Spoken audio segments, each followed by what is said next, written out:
Guys, have you tried tinola? If you haven't, now is the time for you to try it. Kaya ito na ako! Ito na, pupunta na tayo ng wet market. Ay, nandito na pala tayo sa wet market.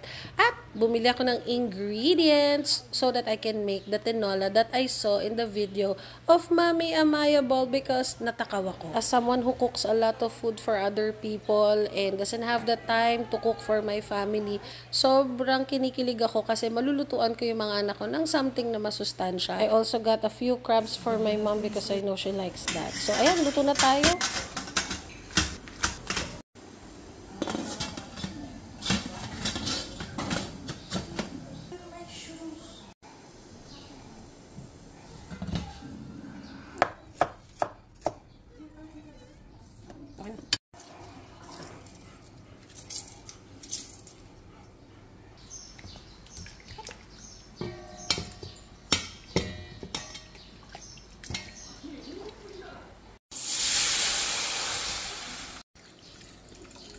Napanood niyo na ba yung vlog ni Mami Amaya Ball?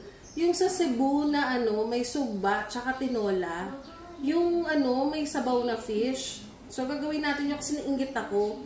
Hindi ako marunong mga kamari chef. Kung correct nyo na lang ako sa comment section. Pero ito yung mga napanood ko na paano siya gawin. So, papakulo tayo ng water. Mga 2 cups lang to. Kasi gagamit ako. Sabi nila masarap daw yung lapu-lapu dito. So, yun yung gagamitin natin. Meron tayong maraming tomato, onion, at saka garlic. So, yun yung una natin ilalagay. Ayan. So, hindi daw igigisa eh. Talagang pakulo lang siya. Parang kinamatisan, parang ganyan yung dating. Tapos, meron tayo dito maliliit na dahon ng sibuyas at saka luya. I don't know what I'm doing, but I'm doing it. Okay? So, lalagyan na natin itong kamyas tsaka tanglad. Uy, yung init. Ayan. So, pakukuluan lang muna natin siya. Tapos, maglalagay tayo ng siling haba or siling green. So, yung pampasarap daw, sa umpisa muna, ayan. Kalahati daw, ayan.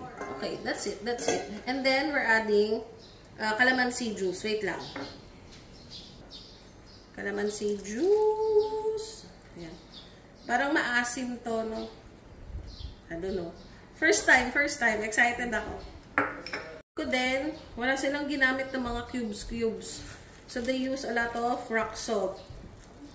So, we're adding that. Maybe a teaspoon. And then, paminta. As much as you want. Ako mas gusto ko maraming pepper. So, we're just going to cover this until mag-boil siya. So, habang inaantay natin yan kumulo, meron tayong binarinate na tuna, panige, sa toyo, kalamansi. Tapos, wala kasi tayong pang-ihaw, pang-sugba. So, iyan na lang, grill na lang natin siya.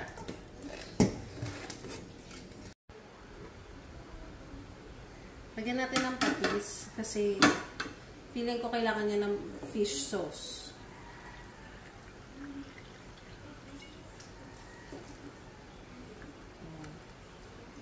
Tapos parang pwede na natin ilagay yung mga lapu-lapu. Eto na, lalagay na natin yung mga palapu-lapu. Maliliit lang yung binili ko, yun lang yung kaya ko. Yung mahal eh.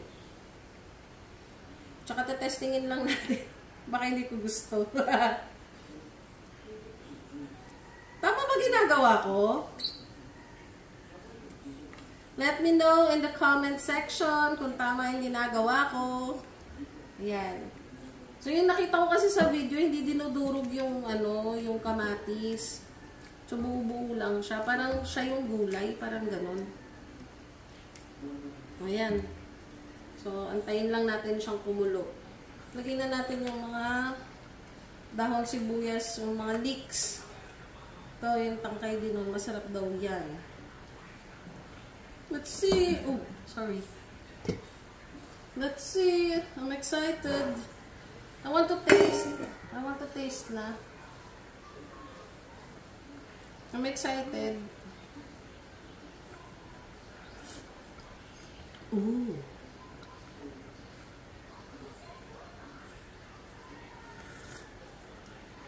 Uy, hindi malansa. Ang asim. Sarap. Oh, it's good.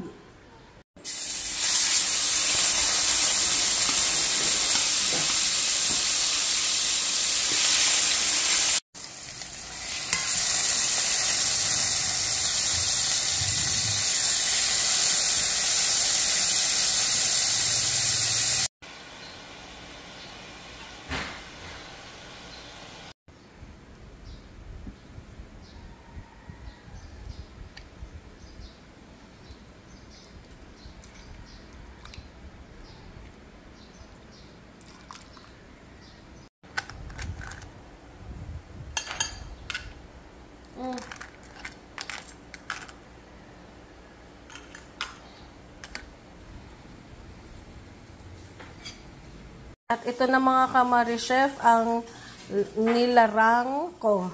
Nilarang. Or tinola. I don't know. Basta it's a Cebu dish that I just copied out of Inggit from a video of my friend. Yan lang. I hope you guys like it. Bye-bye!